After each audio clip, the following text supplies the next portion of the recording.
Ei, pessoas, tudo bem com vocês? Eu sou Luciane, sejam muito bem-vindos ao meu canal. Aqui a gente faz um estudo mais aprofundado sobre as realidades do mundo espiritual, sobre a vida após a morte. Gosto muito da doutrina espírita, mas não fico só nela.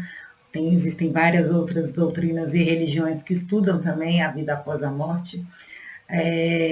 Mas a gente estuda aqui principalmente reforma íntima, evolução moral, o que, que a gente está fazendo aqui na Terra. Tem um pouco de filosofia também, quem somos, para onde vamos, o que, que a gente está fazendo aqui, o que, que a gente sofre, qual que é o nosso objetivo aqui na Terra, para que, que a gente existe. Somos frutos do acaso, será? E aí a gente vai fazendo essas reflexões, vai procurando se melhorar e se aperfeiçoar cada dia, usando a fé, usando a razão para embasar a nossa fé, procurando fazer estudo, procurando se melhorar internamente, seguindo o Evangelho de Jesus como um caminho para a gente seguir. Às vezes a gente não tem todas as respostas, a gente só sabe o próximo passo, os desafios a gente tem sempre ao longo da vida, mas quando a gente tem os limites do Evangelho bem definidos, a gente sabe o que a gente não pode ultrapassar. E aí eu estudo aqui muito a orientação dos espíritos, dos mestres que já vieram antes da gente, dos grandes filósofos, para nos orientar e dar um direcionamento de qual é a melhor conduta para ter aqui na Terra. Minha área de conhecimento verdadeira é a educação ambiental, e uma das áreas da educação ambiental que a gente estuda é a cultura de paz. E a gente fala que para implantar a cultura de paz não é uma revolução de cima para baixo, onde vai entrar alguém no comando e vai falar para as outras pessoas obedecerem o que elas têm que fazer para implantar a cultura de paz. Essa vai ter que ser uma revolução silenciosa, de dentro para fora, onde cada indivíduo encontre seu espaço, encontre seu propósito aqui na Terra, como pode fazer a diferença na vida das outras pessoas. Ele manifesta a sua individualidade para que contribuir para o grupo, para a sociedade. E assim, quando cada um vai despertando para as suas próprias verdades e vai colocando os seus dons, os seus talentos a serviço do grupo, a gente vai estar construindo uma cultura de paz, onde existe acolhimento, pertencimento, fruição, onde existe a proteção, onde existem deveres, mas também existem direitos, onde cada um saiba exatamente qual é o seu papel e coloque a sua melhor versão no mundo.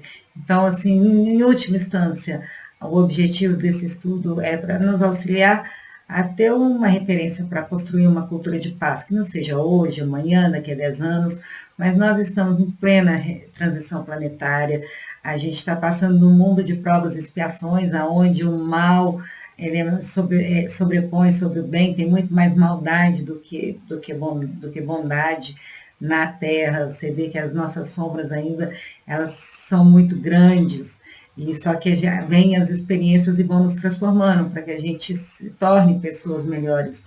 E a gente está a um passo de entrar no mundo de regeneração, que é um mundo onde só vão ter pessoas, espíritos com mais bondade, não vai ter, não vai ser mais permitido tanta coisa errada igual tem hoje.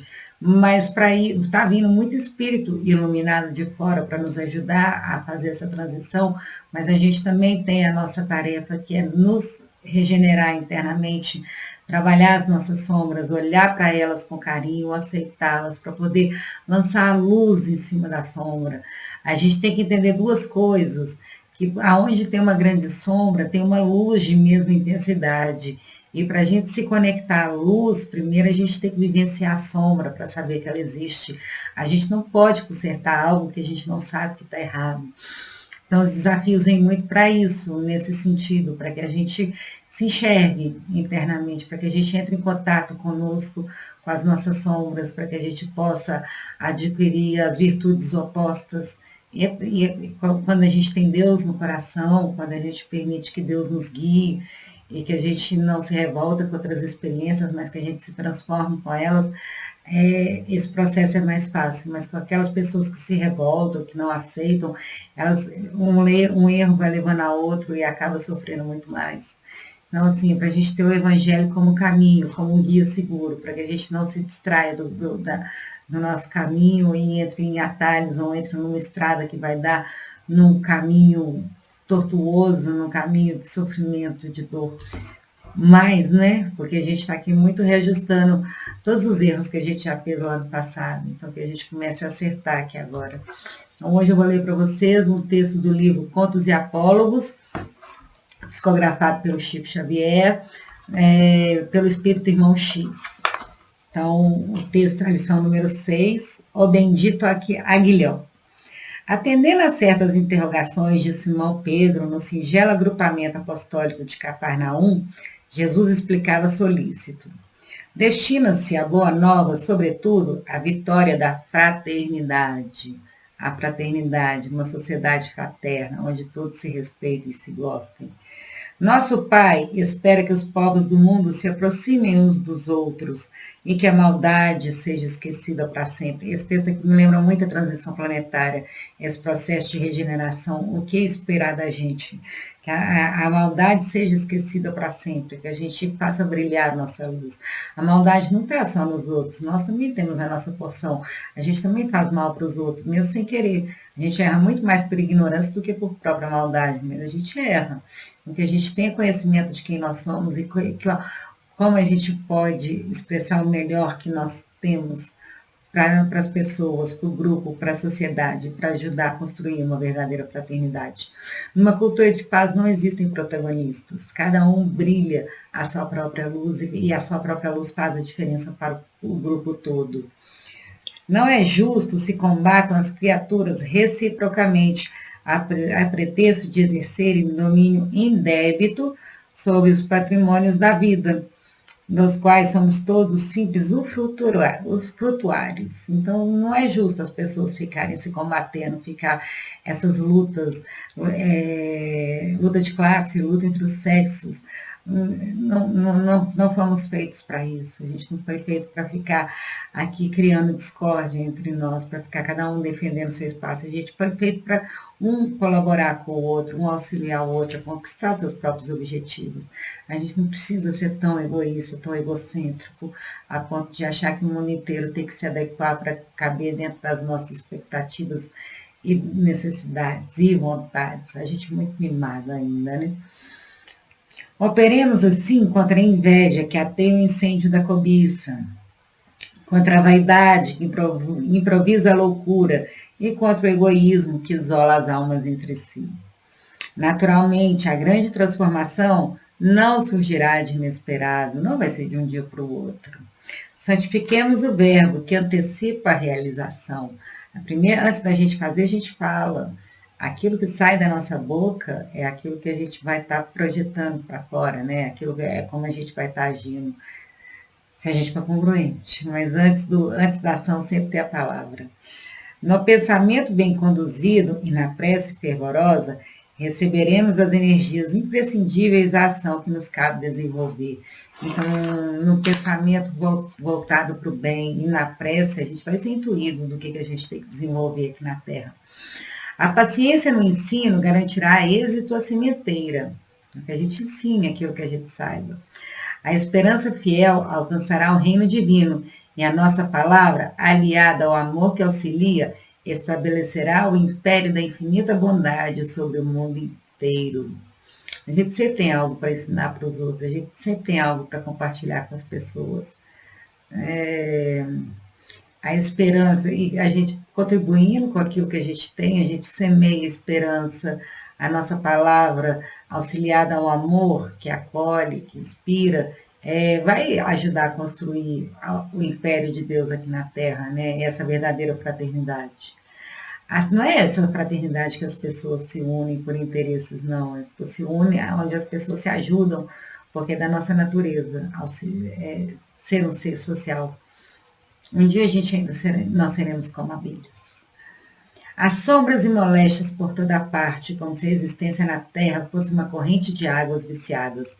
É imperioso reconhecer, porém, que se regenerarmos a fonte, aparece adequada solução ao problema. Então, aqui está um mundo todo corrompido, cheio de viciação, porque a fonte está contaminada. Quem é a fonte? É a gente. Nós estamos desconectados do divino que existe dentro de nós. Se a gente soubesse da nossa divindade, do tanto que a gente é bom, do tanto que a gente tem luz para poder brilhar, a gente não se corromperia tão fácil, mas a gente não sabe quem é e fica procurando as respostas lá de fora, com esse monte de atrativo que tem para nós. Restaurado o espírito em suas linhas de pureza, sublimam-lhe as manifestações. A gente é manifestação do nosso espírito, da nossa personalidade, que ainda está muito viciada. A gente tem um filtro aqui entre o nosso espírito que faz a gente agir de uma maneira inadequada. Em face de pausa natural que se fizera espontânea na exposição do mestre, Pedro interferiu perguntando: Senhor, as tuas afirmativas são sempre imagens da verdade. Compreendo que o ensino da Boa Nova estenderá a felicidade sobre toda a terra. No entanto, não concordas que as enfermidades são terríveis flagelos para as criaturas? E se curássemos todas as doenças, se proporcionássemos duradouro alívio a quantos padecem aflições no corpo? Não acreditas que assim instalaríamos bases mais seguras ao reino de Deus? Por que as pessoas sofrem com doenças, meu Deus, Jesus? Não seria mais fácil a gente construir esse reino de bondade se as pessoas não sofressem tanto? E Filipe ajuntou algo tímido, grande realidade. Não é fácil concentrar ideias no alto quando o sofrimento físico nos incomoda. Como é que eu vou ter tempo para rezar se eu estou sentindo dor? É quase impossível meditar nos problemas da alma se a carne permanece abatida de achaques. Outros companheiros se exprimiram, apoiando o plano de proteção integral aos sofredores. Jesus deixou que a serenidade reinasse de novo e, louvando a piedade, comunicou aos amigos que, no dia imediato, a título de experiência, todos os enfermos seriam curados antes da pregação. Com efeito, no outro dia, desde manhãzinha, um médico celeste, acolitado pelos apóstolos, impôs suas milagrosas mãos sobre os doentes de todos os matizes. No curso de algumas horas, foram libertados mais de 100 prisioneiros da sarna, do cancro, do reumatismo, da paralisia, da cegueira, da obsessão. Os enfermos penetravam o gabinete improvisado ao ar livre com manifesta expressão de abatimento e voltavam jubilosos. Tão logo reapareciam de olhar fulgurante, restituídos à alegria, à tranquilidade e ao movimento, formulava Pedro um convite fraterno para o banquete de verdade e luz. O mestre, em breves instantes, falaria com respeito à beleza da eternidade e à glória do infinito. Demonstraria o amor e a sabedoria do Pai e descortinaria horizontes divinos da renovação, desvendando os segredos do céu para que o povo traçasse luminoso caminho de elevação e aperfeiçoamento na terra. Os alegres beneficiados, contudo, se afastavam céleres entre frases apressadas de agradecimento e desculpa. Declaravam-se alguns ansiosamente esperados no ambiente doméstico e outros se afirmavam interessados em retomar certas ocupações vulgares com urgência. Com a cura do último feridendo, a vasta margem do lago contava apenas com a presença do Senhor e dos 12 aprendizes. Desagradável silêncio baixou sobre a reduzida assembleia. O pescador de Cafarnaum endereçou significativo olhar de tristeza e desapontamento ao mestre, mas o Cristo falou compassivo. Pedro, estuda a experiência e guarda a lição.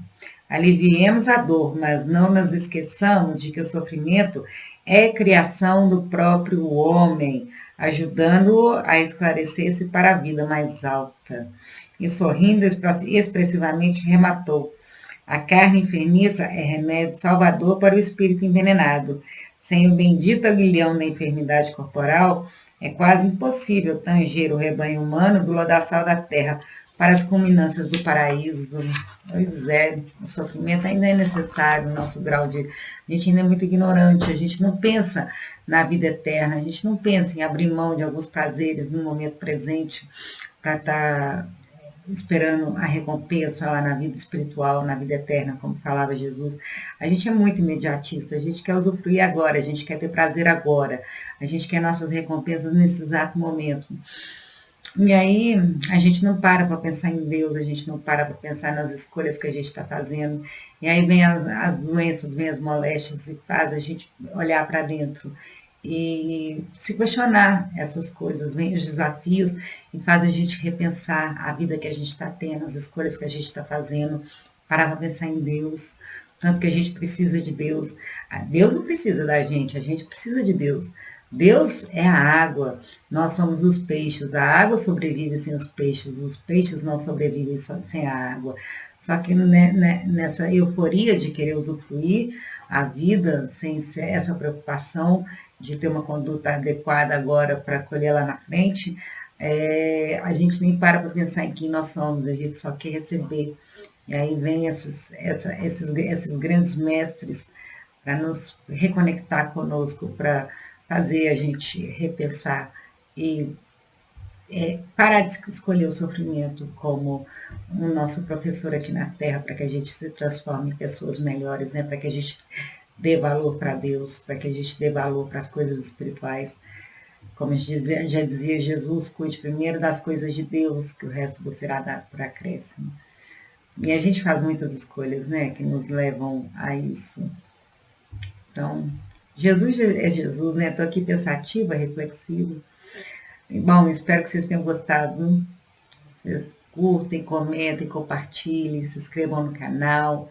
Vamos espalhar uma corrente de bem, de entendimento, ajudando a cada um de nós a fazer sua própria reforma íntima, nos auxiliando sempre para que a gente consiga construir uma verdadeira fraternidade, onde o bem que há dentro de cada um de nós prevaleça para a construção de um grupo melhor. Então é isso. Um beijo, amo vocês, fiquem com Deus. Obrigada.